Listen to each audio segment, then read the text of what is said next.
بنات، اليوم راح نبارطاجي معاكم واحدة التدبيرة بالنسبة للناس اللي ما يعرفوهاش ولا بالنسبة للمتتبعات جدد. هذه التدبيرة كنت بارطاجيتها معاكم في السنوات اللي فاتت في القناة. بالنسبة للورق تاع البوراك، التدبيرة تاع اليوم تخص الورق تاع البوراك عفوا، كيفاه نستحفظوا بهم ولا كيفاه نخبوهم في الكونجيلاتور كي تكون عندنا كمية كبيرة كي نجبدوا نهار هذا كي يكونوا جدد خلاص.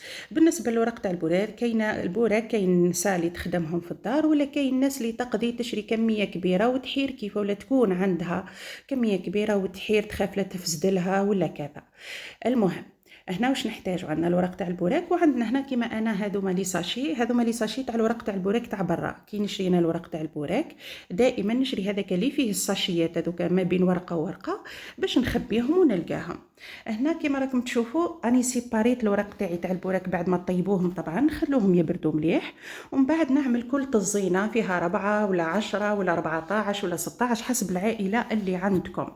تحكموا كل طزينه ديروا ساشيه فوقها طزينه فوقها ساشيه وهكذا حتى تكملوا كامل السيباراسيون هذيك تاع الورق تاع البوراك. بعد تغلفوهم كامل بساشيه باش ما يدخلهمش الماء ولا الهواء في الكونجيلاتور. وكي تحبوا تجبدوا النهار هذاك تحبوا تجبدوا سوا طزينه زوز اللي عندكم، يعني واش حابين نتوما هذاك النهار الاول ولا في نهاراتكم تجبدوا طزينه تعاودوا تخبوا الباقي في الكونجيلاتور وتغطوه مليح. وكل يوم تعملوا بنفس العمليه، فقط تخلوهم حتى يديكونجلاو يتنحى منهم هذاك لا غلاس، ومن بعد تستعملوا الورق تاعكم تاع البوراك تحشوهم وتقلوهم وبالصحه ولهنا. هذه تدبيرتي لنهار اليوم، ان شاء الله نكون افدت بها الناس اللي مازالوا ما يعرفوهاش.